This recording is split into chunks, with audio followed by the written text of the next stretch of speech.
The road to a million doesn't have any space for passengers, complainers, and definitely no space for anyone who has self-pity.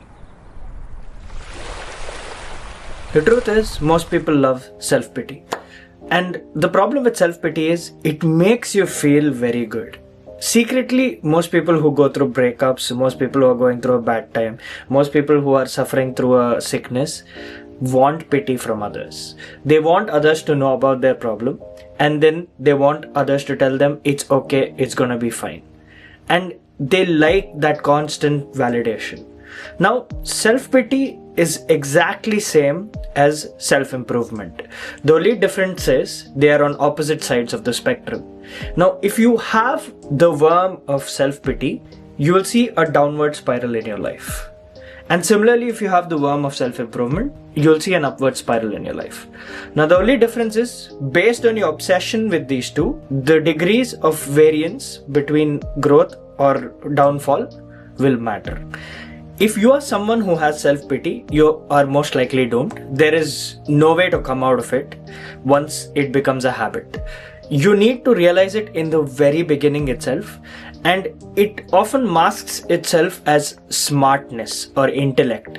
Now, some of the most stupid people I've met in my life are often extremely smart when it comes to realizing their problems.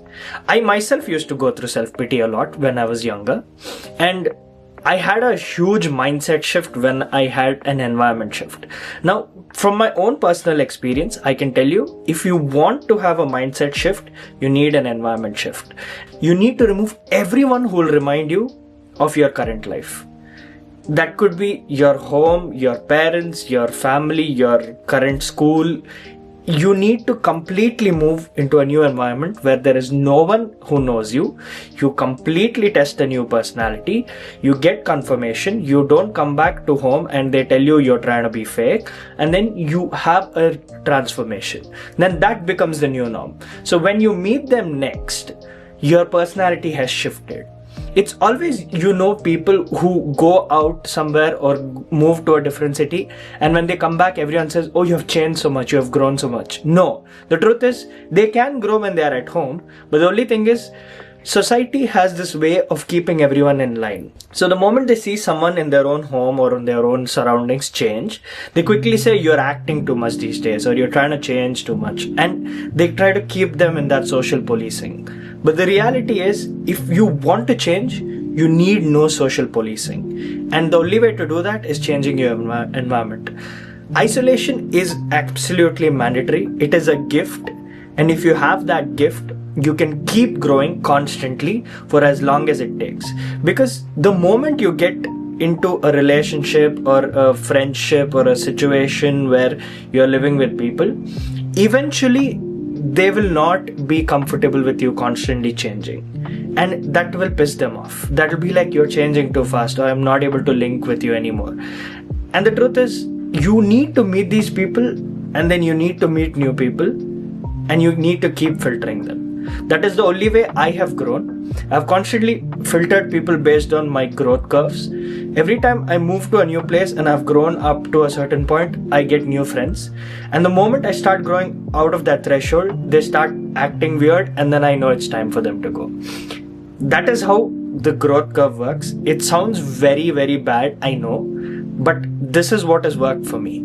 And I'm not saying you need to cut them off and stop being friends with them. No.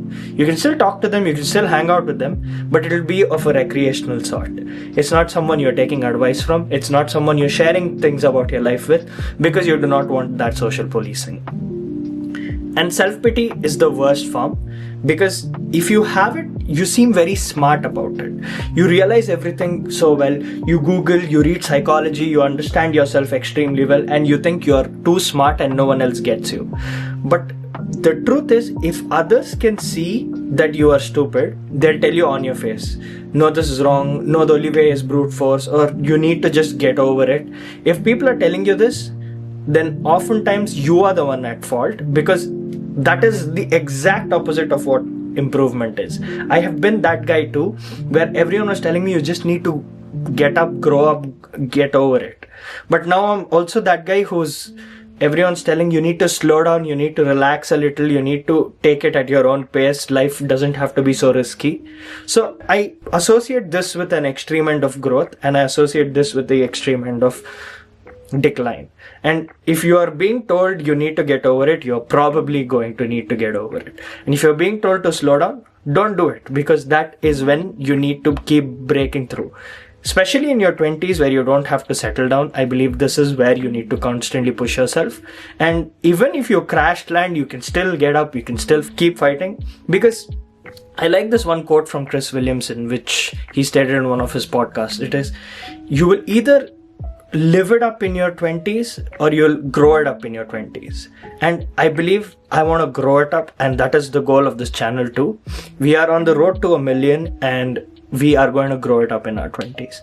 Anyway, thank you so much for watching this video. If you've liked this video, comment down below, subscribe if you haven't already, and I'll see you guys in the next episode. Till then, take care. Bye-bye.